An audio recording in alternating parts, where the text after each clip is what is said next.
الحمدللہ رب العالمین والصلاة والسلام علی سید الانبیاء والمرسلین اما بعد فاعوذ باللہ من الشیطان الرجیم بسم اللہ الرحمن الرحیم اہدنا الصراط المستقیم صدق اللہ مولانا العظیم۔ روحانی پاورفل وظائف میں سے آج ایک اہم سبق دوستوں کی نظر کرنا ہے، جو کہ ایک خاص قسم کا اسم اعظم ہے، اور یہ ایک محبت کا انتہا درجے کا طاقتور اور پاورفل وظیفہ ہے دوستو، لیکن کریں اس کو جائز کام کے لیے، ناجائز کے لیے بالکل نہ کریں، اور ناجائز کے لیے ہماری طرف سے بھی کوئی اجازت نہیں ہے۔ جائز کام کے لیے آپ کریں، مثال کے طور پر آپ شادی کے لیے کرنا چاہتے ہیں، پسند کی شادی کرنا چاہتے ہیں، یا پھر میاں بیوی کے اندر ناچاکیاں ہیں، لڑائی جھگڑے ہیں، ان کے لیے آپ کرنا چاہیں بے شک کر سکتے ہیں، یا پھر آپ اس اسم اعظم کو گھروں کے اندر ناچاکیاں ہیں ان کے لیے آپ کرنا چاہیں بے شک آپ کر سکتے ہیں، یعنی کہ جائز کام کے لیے کریں، ناجائز کے لیے بالکل نہ کریں، اور کریں بھی ان شرائط کے ساتھ جو میں آپ کو شرائط بتاؤں گا۔ جب آپ بغیر شرائط کے کریں گے تو پھر ظاہری بات ہے رجت کا معاملہ بن جائے گا، اور جب رجت کا معاملہ بن گیا پھر آپ کہیں گے یار وظائف تو کوئی اثر نہیں کرتے، حالانکہ سب سے بڑا مسئلہ رجت کا ہوتا ہے۔ جب آپ الٹ پلٹ وظائف کر لیے، یا پھر وظائف میں سے کوئی شرائط چھوڑ دی، یا پھر کسی ایسے آدمی کے وظیفے کر لیے جو خود کامل نہیں ہے، پھر رجت کا معاملہ بن جائے گا، اور جب رجت کا معاملہ بن گیا پھر کوئی بھی وظیفہ اثر نہیں کرے گا، پھر کہتے ہیں وظیفہ تو کوئی اثر نہیں کرتا جی، ہم نے تو وظائف کر کے تھک گئے، وظیفہ کوئی اثر کرتا ہی نہیں ہے۔ کوشش فرمائیں شرائط کے ساتھ مکمل کریں، انشاءاللہ العزیز انتہا درجہ آپ فائدہ پائیں گے انشاءاللہ۔ آج کے وظیفے کی سب سے پہلی شرط یہ ہے کہ نماز کی پابندی کریں، اور ہر نماز کے بعد 11 مرتبہ کلمہ طیبہ اور 11 مرتبہ درود پاک، یہ اشد ضروری ہے۔ اور دوسری شرط یہ ہے کہ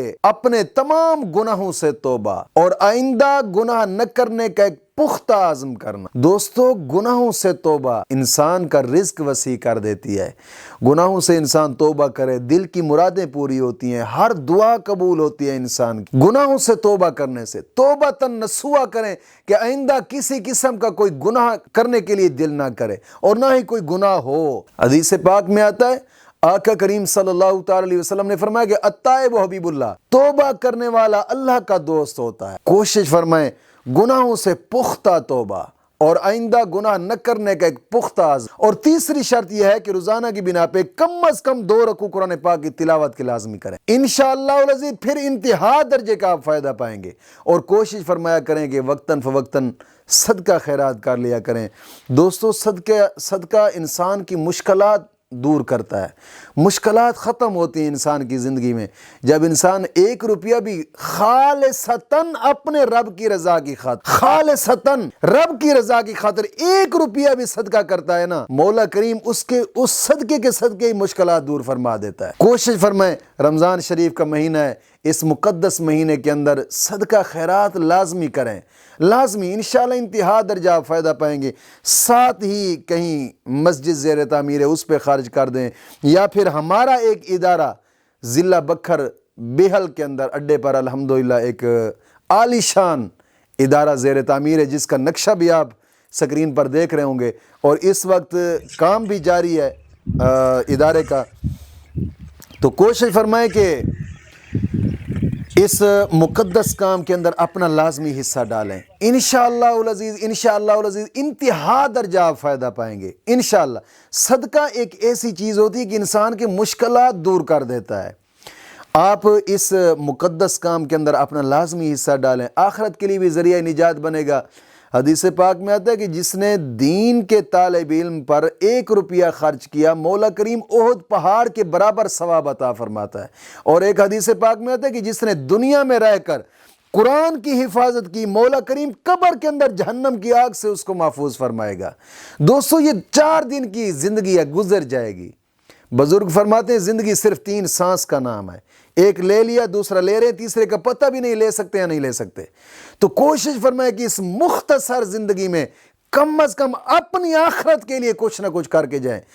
حدیث پاک میں آتا ہے، آقا کریم صلی اللہ علیہ وسلم نے فرمایا کہ مومن کا مال وہی ہے جو وہ خود کھا گیا ہے یا پا گیا ہے یا رب کے راستے پہ لگا گیا، جو بچ گیا وہ اس کا نہیں ہے، وہ پیچھے والوں کا ہے، پتہ نہیں وہ اس کے لیے صدقہ خیرات کرتے ہیں یا نہیں کرتے۔ تو دوستو کوشش فرمائیں اپنے ہاتھ سے اس مقدس کام کے اندر اپنا لازمی حصہ ڈالیں۔ آپ سکرین پر دیکھ رہے ہوں گے Allied bank account, JazzCash account, Easypaisa account, U B L bank account. زکوٰۃ کے لحاظ سے تعاون فرمائیں کہ زکوٰۃ بھی الحمدللہ مدرسے پر خرچ ہو سکتی ہے، اور صدقہ فطر کے لحاظ سے، صدقہ خیرات کے لحاظ سے اس مقدس کام کے اندر اپنا لازمی حصہ ڈالیں۔ انشاءاللہ العزیز، انشاءاللہ العزیز پھر انتہا درجہ آپ فائدہ پائیں گے انشاءاللہ العزیز۔ تو دوستو یہ آج کا وظیفہ صرف ایک ہی لفظ ہے، صرف ایک ہی لفظ۔ انشاءاللہ آپ جس کے لیے کریں گے نا، جس کے لیے بھی کریں گے، میں کہتا ہوں رات دن آپ کی سوچیں اس کے ذہن پہ کھڑی ہوں گی۔ صرف ایک ہی لفظ ہے، اور چلتے پھرتے اٹھتے بیٹھتے پڑھتے رہنا ہے۔ اور ہاں کوئی خاص بات کرنی ہے بے شک کر سکتے ہیں، اور رہنا باوضو ہے، رہنا باوضو ہے۔ کوشش کریں کہ نوافل کا جو ٹائم ہے نوافل بھی ادا کرتے رہیں مکمل طور پہ، یعنی کہ نماز چاشت ہو گئی، نماز اشراق ہو گئی، یا تہجد کی ہو گئی، یا پھر نصف نہار کے وقت ایک بزرگ علماء 4 رکعت نماز نفل نصف نہار کے پڑھا کرتے تھے۔ تو کوشش فرمائیں نوافل کوئی بھی ہوں ان کو چھوڑے نہیں، چلتے پھرتے اٹھتے بیٹھتے صرف ایک ہی لفظ پڑھتے رہیں۔ وہ لفظ کیا ہے؟ یا بدو ہو، یا بدو ہو۔ اس شخص کا تصور کر کے پڑھیں، انشاءاللہ العزیز انتہا درجہ بھی آپ فائدہ پائیں گے۔ اور ہاں یہاں آپ پڑھتے رہیں گے، اس کے دل دماغ ضمیر پر آپ کے خیالات سوار ہوں گے۔ یہ ایک ایسا مجرب اور انتہا درجے کا طاقتور اسم اعظم ہے۔ انشاءاللہ آپ ایک مرتبہ کر کے دیکھیں، پھر اس کا کرشمہ اپنی آنکھوں سے دیکھیں گے۔ چلتے پھرتے اٹھتے بیٹھتے پڑھتے رہیں، 3 دن لگاتار پڑھیں، 3 دن۔ انشاءاللہ اگر کایا پلٹ کر نہ رکھ دے تو پھر کہنا انشاءاللہ۔ مولا کریم دین متین کی سمجھ عطا فرمائے۔